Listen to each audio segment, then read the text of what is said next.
আজকে আমি বানিয়ে নেব ইলিশ মাছের ডিম দিয়ে আর ডিমের কালিয়া। ডিম তো ভাজা খাওয়া হয় ইলিশ মাছের, কিন্তু এরকমভাবে কালিয়া বানিয়ে খেয়ে দেখতে পারেন।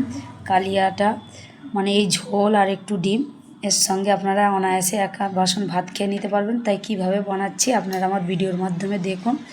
ভিডিওটা দেখে ভালো লাগলে ফলো দিয়ে রাখবেন, ইউটিউব দিয়ে দেখলে সাবস্ক্রাইব করে রাখবেন। ডিমের কালিয়াটা রান্না করার জন্য আমি সব রকম জোগাড় করে নিলাম। আদা রসুন একটু নিয়েছি, আর আছে পেঁয়াজ, কাঁচা লঙ্কা, টমেটো, এগুলোকে আমি সব কেটে কুচিয়ে নিয়েছি। আর আদাটাকে আর রসুনটাকে শুধু একটু থেতো করব। তরকারিটার জন্য আমি কড়াইয়ে তেল দিয়ে দিয়েছি। তেলটা খুব ভালো করে গরম হবে। তেলটা ভালো করে গরম হয়ে গেছে, এবার আমি ফোড়ন করে নেব।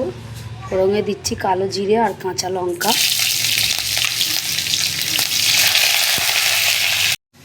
ফোড়নটা ভালো করে হয়ে গেছে, এবারে পেঁয়াজগুলো দিয়ে দেবো আমি। কুচনো পেঁয়াজটাকে দিয়ে পেঁয়াজটাকে একটু লাল করব।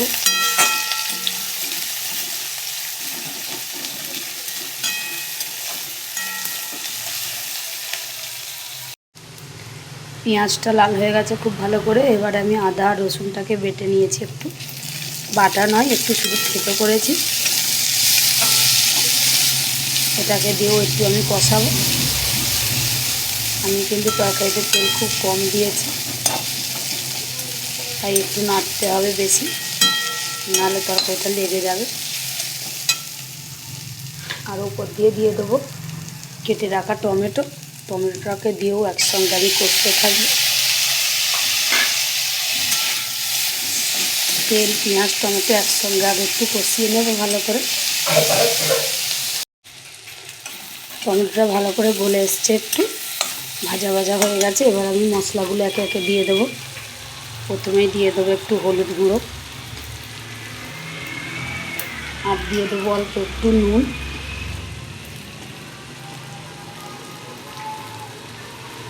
নুনটা যেরকম খাবেন সেরকম দিতে পারেন, আমি অল্পই দিলাম। দিয়ে একটু কষবো, আর দিয়ে দেবো একটু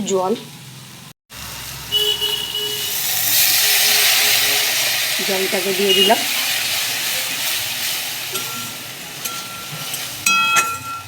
জলটাকে দিয়ে আর একটু কষবো আমি। ভালো করে কষানো হয়ে গেছে, এবার আমি উপর দিয়ে জল দিয়ে দেবো।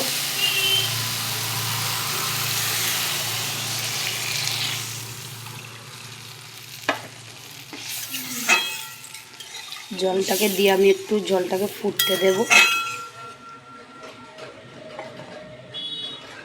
জলটা খুব ভালো করে ফুটে গেছে, এবার আমি ভেজে রাখা ডিমগুলোকে দিয়ে দেবো। এই যে ভেজে রাখা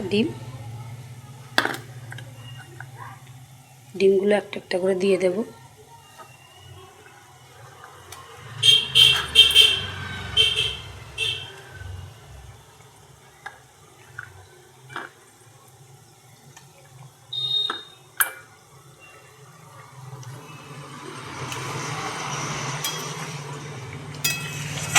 ডিমগুলো দিয়ে আমি এখনও ঢাকা দিয়ে দেব। ডিমগুলো ভালো করে সিদ্ধ হবে, একটু ভাজা আছে হালকা, তাও একটু সিদ্ধ হবে। ডিমটা ভালো করে ফুটেও গেছে, এবার উপর দিয়ে আমি দিয়ে দেবো ধনে আর জিরে ভাজা গুঁড়ো, একসঙ্গে ভেজে গুঁড়ো করে রেখেছি, দিয়ে দিলাম। দিয়ে আর একটু নেড়ে দেবো। আর ডিমগুলোকে আমি একটু উল্টে দেব, যাতে দু পিঠ সমানভাবেই হয়। দিয়ে আরও কিছুক্ষণ ঢাকা দিয়ে দেব। ঝোলটা খুব ভালো করে ফুটেও গেছে আর কমেও এসছে অনেকটা। এবার আমি একটা লঙ্কাকে চিড়ে নিয়েছি মাঝখান দিয়ে কাঁচা লঙ্কাটাকেও এই ঝোলের উপরে দিয়ে দিলাম। দিয়ে ঢাকা দেব আরও কিছুক্ষণ। তরকারিটা হয়ে গেছে, আমি ঢেলে নেব। এই যে একদম সব ঝোলগুলো টেনে নিয়েছে, গায়ে গায়ে একটু ঝোল আছে, এই অবস্থাতেই আমি ঢেলে নেব। তরকারিটা হয়ে গেছে, আমি ঢেলে নিয়ে চলে এসেছি।